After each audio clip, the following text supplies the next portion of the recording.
I'm not like what's going on. But, okay. Hello, everyone, and welcome to Financially Lit Tuesday. I'm with Wadner Charles today. Yes. Um, okay, yes, he's my brother, the bestest brother in the world. Yeah. But he's also an amazing realtor. And I was like, I have to have him on here. I have to make sure that we do a live together because he has so much information. He is very knowledgeable. He has different certifications under his belt, just to make sure that he's able to know how to help his clients overall. Like he has his insurance license. He also has a variety of experience in different industries, as far as the automotive industry, just being able to connect with his client on different levels on all spectrums. And then now the real estate industry. So just making sure that I bring him on the platform to provide some heavy knowledge. And I was like, yeah, man, I gotta have you on here. And I'm so glad that he agreed. So I'm gonna pass the floor on to Wadner Charles so he could kind of share some more love with y'all. Well, guys, how's it going? First and foremost, I'm so excited to be on Financial Lit Tuesday. This is my first time, as Walleen already told you, but I'm just very excited and happy to be here, of course.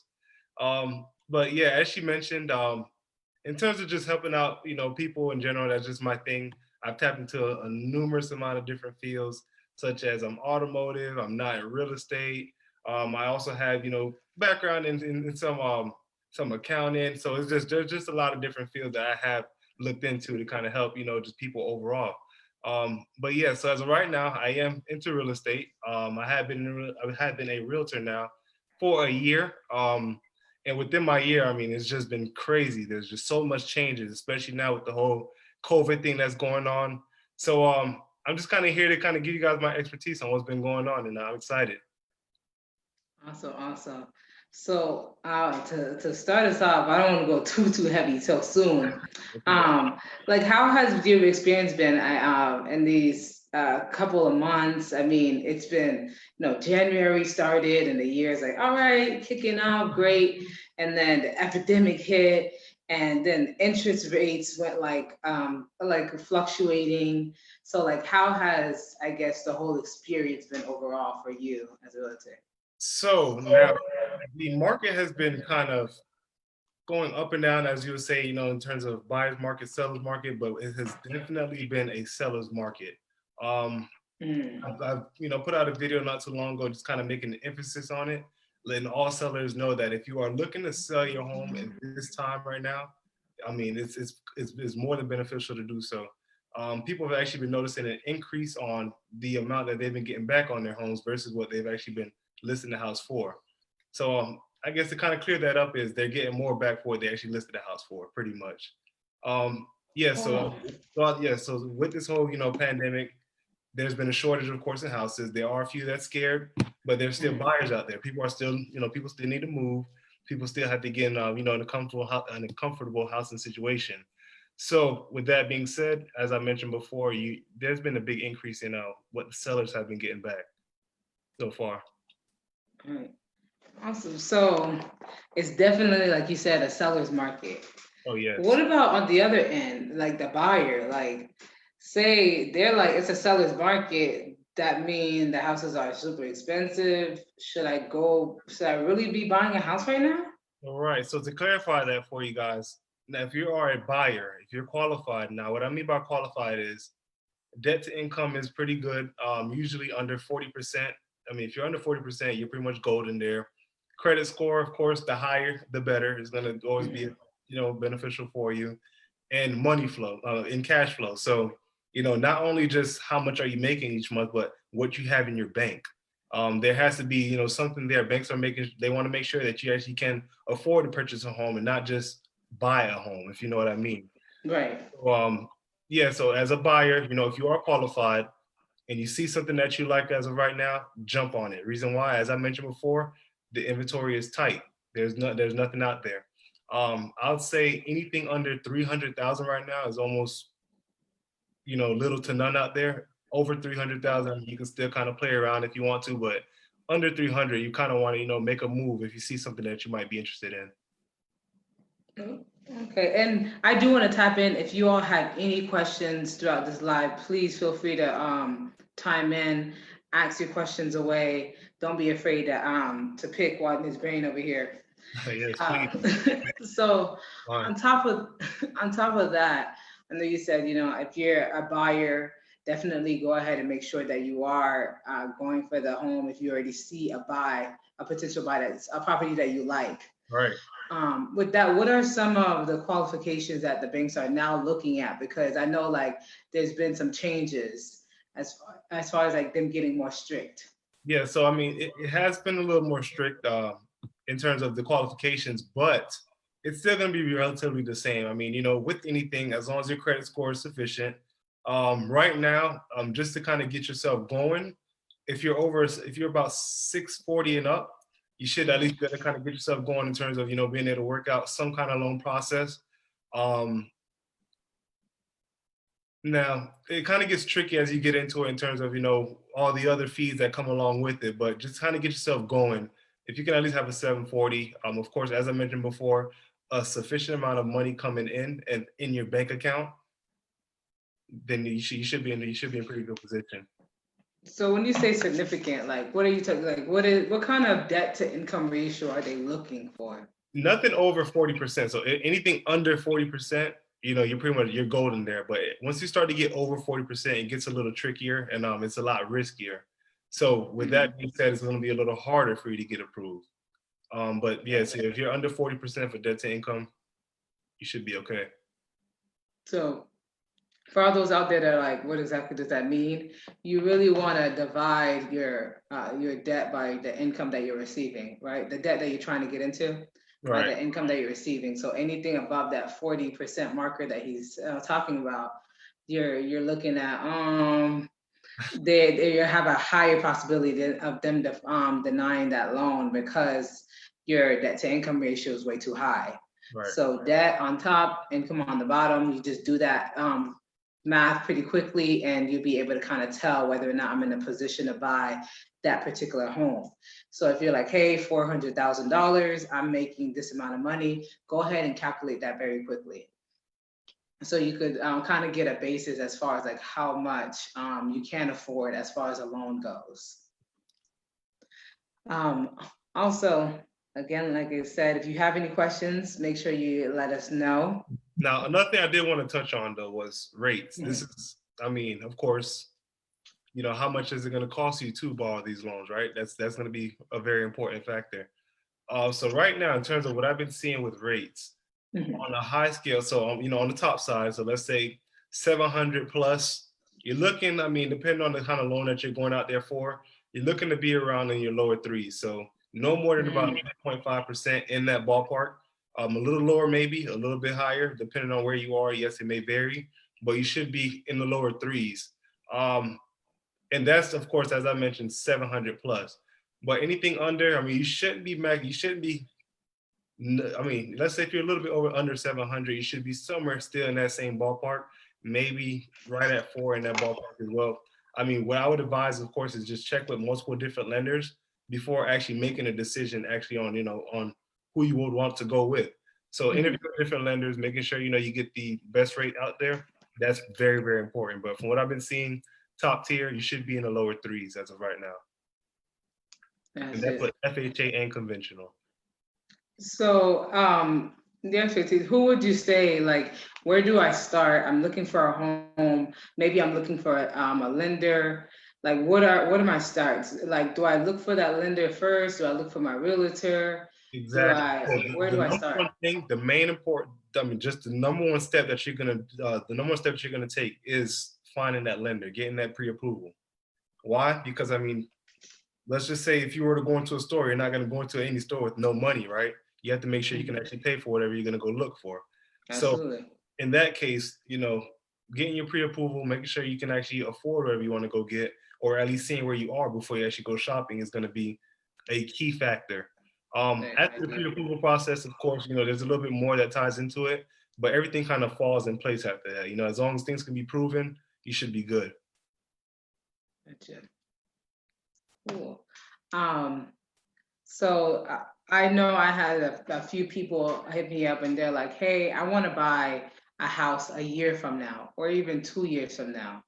What are some things that I need to do now to make sure that I'm prepared? Save. I mean, as I mentioned, make sure your account is sufficient.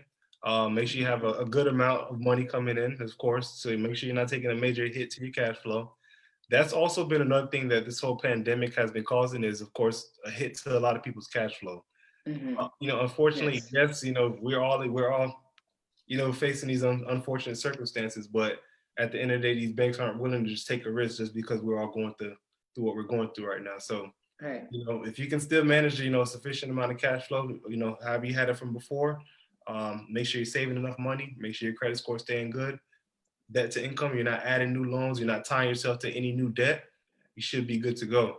Another thing is when purchasing a house, it's an emotional thing. So what I'm gonna tap into is you probably hear this a lot. You guys probably, are probably gonna be like, oh, we hear this no matter where we go, but making sure that your energy is okay, making sure that your surroundings are, you make sure you're surrounded by the right people because this is Mm. an emotional buy. So you're gonna feel sometimes like it just might be too much. I might not want to do it. Got to make sure you have the right people in your corner, the right people pointing you in the right direction, making sure that you want to get your goals accomplished.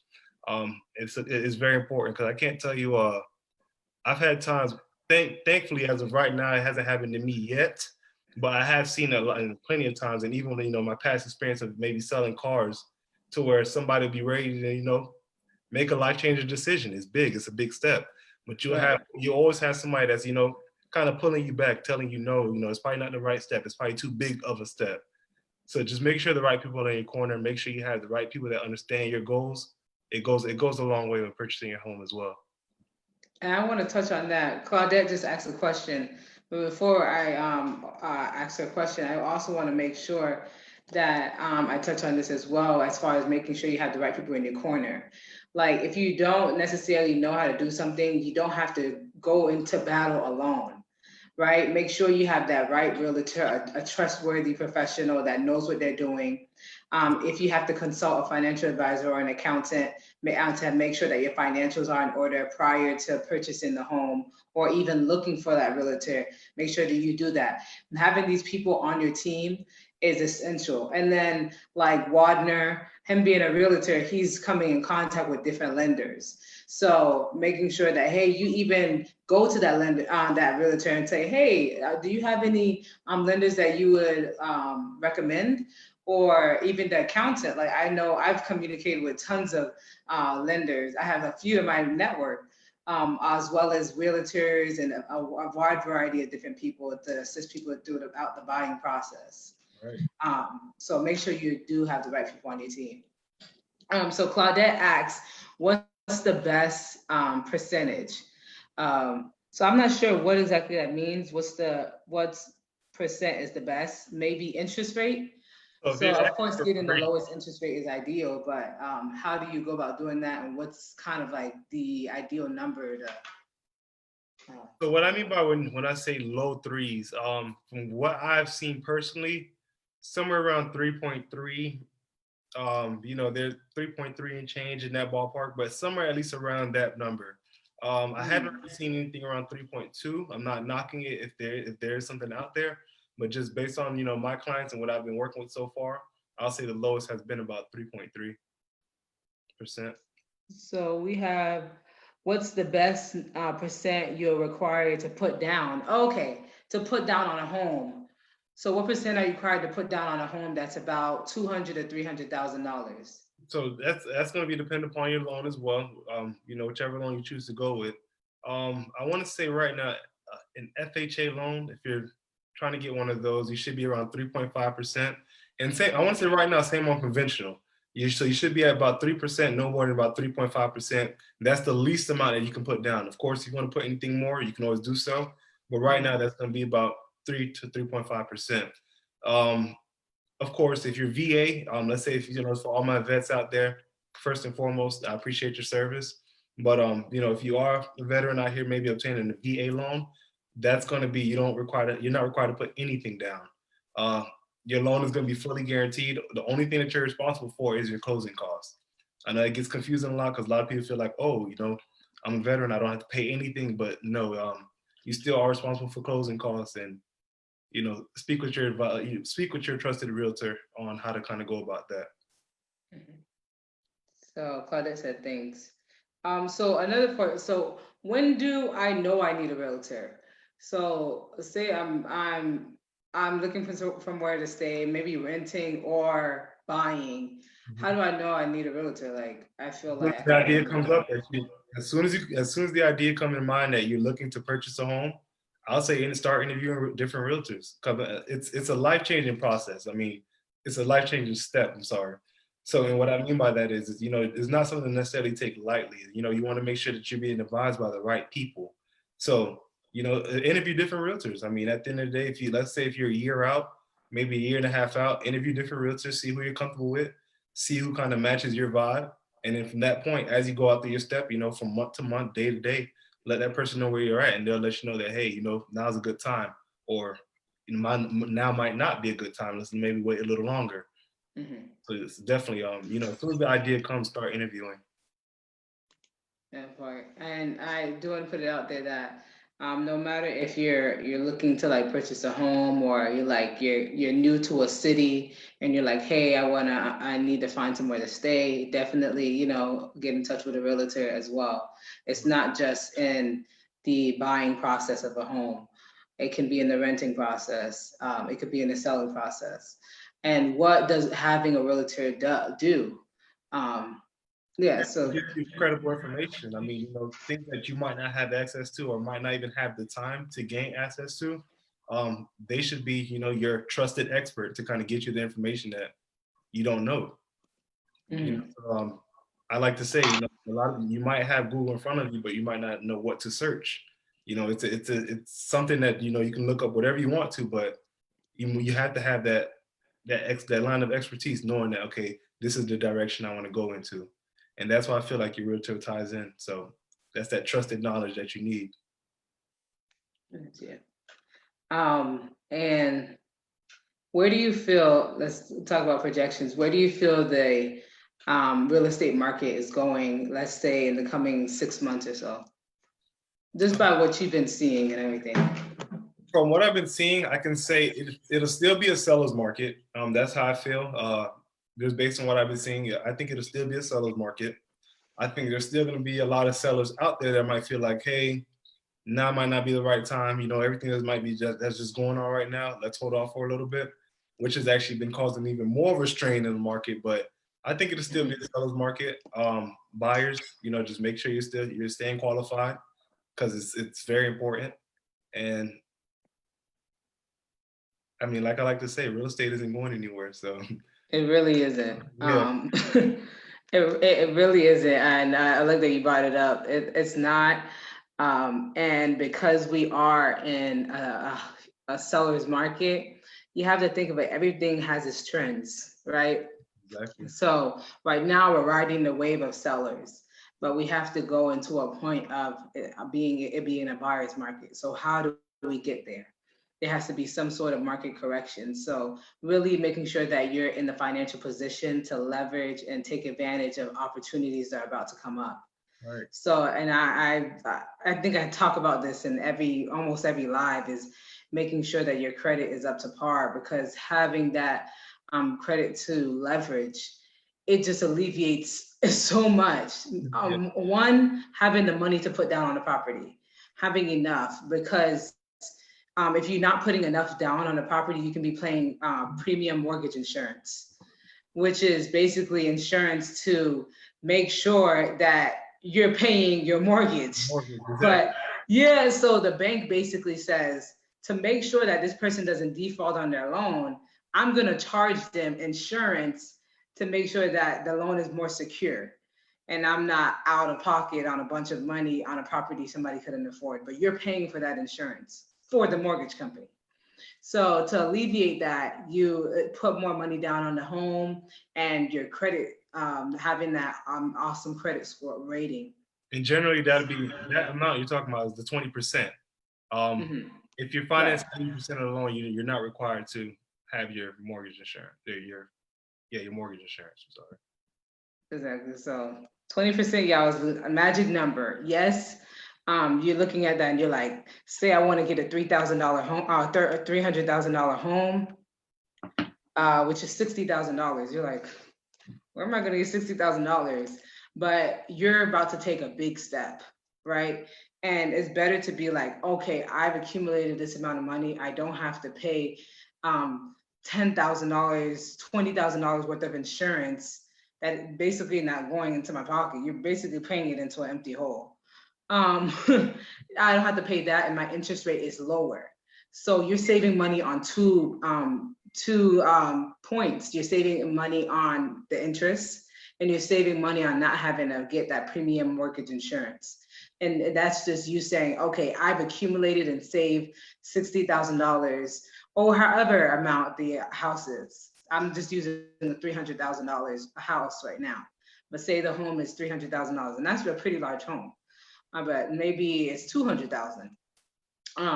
But now you know that I have that money there. I could put it down. I don't have to worry about that insurance. I don't have to worry about a super high interest rate, and you're automatically approved.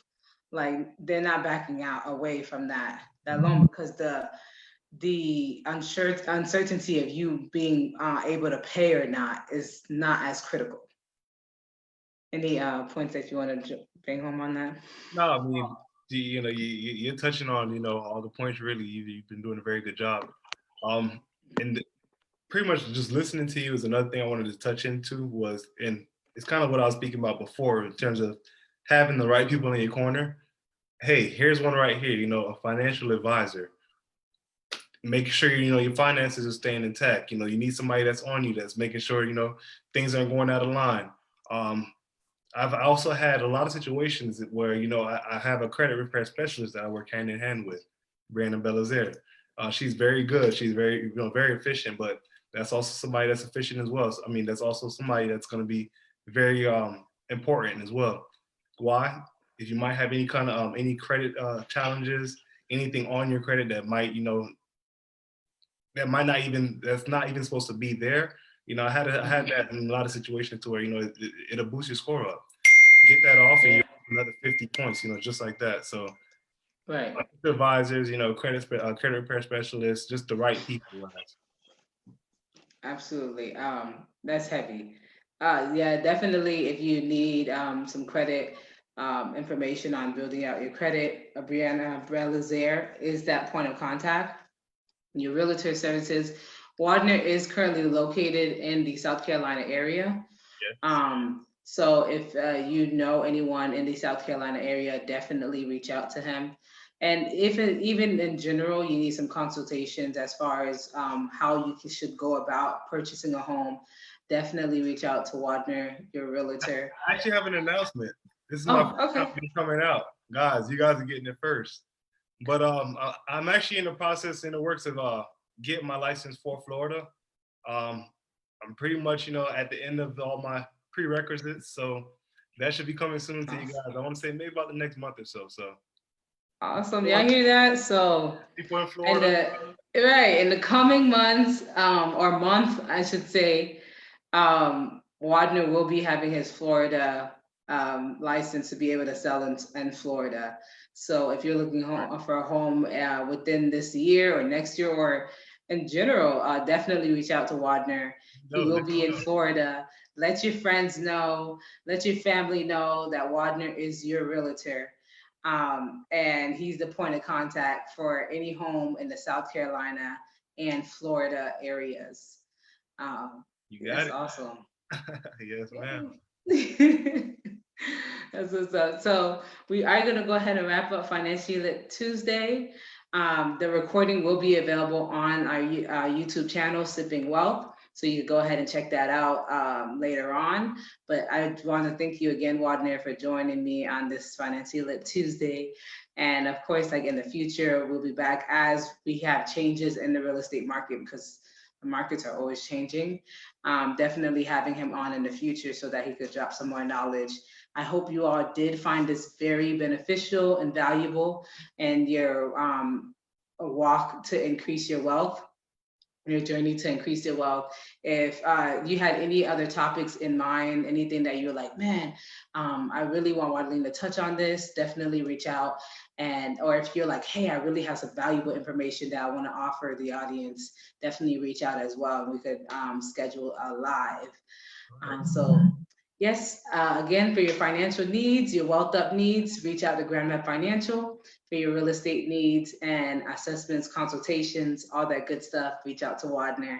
Yes, Thank you yes. for joining us. Oh, real quick, they got to know how to reach out to me, right? So Yes. phone number, guys, area code 954-821-3158. I'm on Instagram. That's Wadner Your Realtor. On Facebook, it's Wadner Charles Your Realtor, and I'm also on Facebook as Wadner Charles. So those are the ways to kind of get in contact with me, guys, and I'm open. Awesome. Yeah, That's his name. I know his name is on the video, Wadner Charles, your realtor. Go ahead and hit the follow button. And he does like have videos that come on that he share so that he can let you all know about anything that's going on in the real estate market. So definitely follow his pages so you could keep up to date on those things as well. Yes. Awesome. Good night, you all. Ooh.